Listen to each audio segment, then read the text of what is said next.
नमस्कार, मैं हूं आपके साथ हिमानी नैथानी।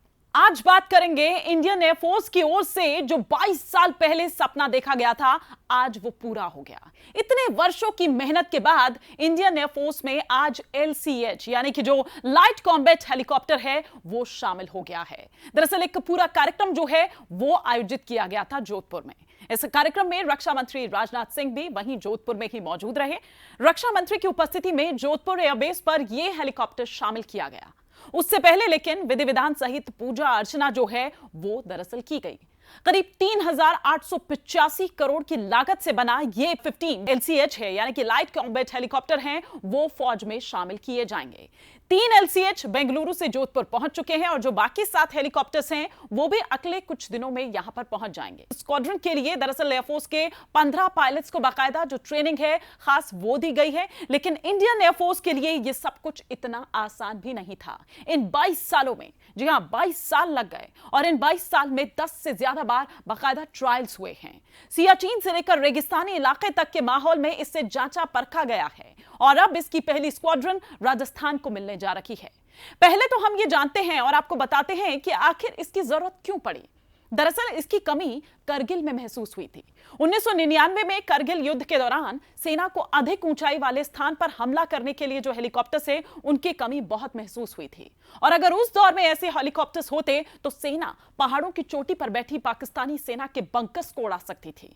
इस कमी को दूर करने का बीड़ा उठाया एक्सपर्ट्स ने और हिंदुस्तान एरोनॉटिक्स लिमिटेड यानी कि जो HAL है उस परिसर में इसका निर्माण करने की चुनौती ली गई। सेना और एयरफोर्स की आवश्यकताओं के अनुरूप इसे डिजाइन इसका जो है वो तैयार किया गया और इस प्रोजेक्ट पर काम शुरू किया गया। अब 22 साल में किस तरह से तैयार हुआ यह लाइट कॉम्बैट हेलीकॉप्टर। 2004 की अगर बात करें तो पहली बार सेना को यह बताया गया कि वो अपनी यूटिलिटी हेलीकॉप्टर ध्रुव के फ्रेम पर हल्का लड़ाकू हेलीकॉप्टर बनाने पर काम कर रहा है। 2006 में HAL ने पहली बार सार्वजनिक रूप से इसकी घोषणा की थी कि वो हल्का लड़ाकू हेलीकॉप्टर बनाने जा रही है और इस घोषणा के बाद विदेश से ऐसे हेलीकॉप्टर्स खरीदने की अपनी जो योजना है उसे सीमित कर दिया गया। 2008 को इसके प्रोटोटाइप जो मॉडल जो इसका है उसकी पहली सफल उड़ान के बाद HAL ने घोषणा की थी कि हमने LCH यानी कि लाइट कॉम्बैट हेलीकॉप्टर बनाने की दिशा में आधा रास्ता, अपना आधा सफर तय कर लिया है। इसी दौरान तीसरी टेस्ट फ्लाइट भी सक्सेसफुल रही और तय हो गया कि सेना जैसा लड़ाकू हेलीकॉप्टर चाह रही थी वो अब तैयार हो चुका है। 2011 की बात करें तो फ्लाइट टेस्ट सफल होने के बाद इसे फाइनल ऑपरेशनल क्लियरेंस मिल पाया। आखिर क्यों चुना गया जोधपुर को, अब पहले यह जान लेते हैं, क्योंकि आज जोधपुर में दरअसल हमने देखा कि किस तरह से रक्षा मंत्री खुद वहां पर मौजूद थे, वो उस कार्यक्रम में शामिल हुए। वहां पर पूरा विधि विधान के साथ जैसे पूजा अर्चना की जाती है पहले वो किया गया। लाइट कॉम्बैट हेलीकॉप्टर के जो जोधपुर सिलेक्शन के पीछे है वो कई वजह हैं, कई कारण हैं, लेकिन इनमें सबसे प्रमुख है पाकिस्तान बॉर्डर। दरअसल अमेरिका निर्मित लड़ाकू हेलीकॉप्टर अपाचे की यूनिट कश्मीर क्षेत्र में पठानकोट में तैनात है।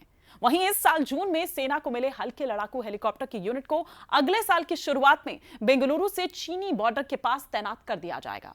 ऐसे में पश्चिमी सीमा यानी कि राजस्थान पर लड़ाकू हेलीकॉप्टर की कमी महसूस हो रही थी। इधर जोधपुर सबसे पुराना एयरबेस है तो तय किया गया कि लाइट कॉम्बैट हेलीकॉप्टर की जो पहली स्क्वाड्रन है वो जोधपुर में ही तैनात की जाए। राजस्थान में स्क्वाड्रन मिलने के बाद अपाचे और लाइट कॉम्बैट हेलीकॉप्टर दोनों ही बॉर्डर को आसानी से कवर कर सकेंगे। एयरफोर्स के बेड़े में पहली बार देश में बना लड़ाकू हेलीकॉप्टर अब शामिल होने जा रहा है और खास बात यह है कि हल्के लड़ाकू हेलीकॉप्टर यानी कि लाइट कॉम्बैट हेलीकॉप्टर की जब हम बात कर रहे हैं तो इसकी पहली स्क्वाड्रन की तैनाती जोधपुर में ही करने का फैसला लिया गया। हवा से हवा में और हवा से जमीन पर गोलियों से लेकर मिसाइल तक ये दाग सकता है। दुश्मन के हमले पर यह पायलट और गनर को भी अलर्ट कर सकता है। तो ये तमाम इसकी खूबियां, क्यों इसकी जरूरत पड़ी, ये तमाम चीजें हमने आपको बताई। फिलहाल के लिए इतना ही।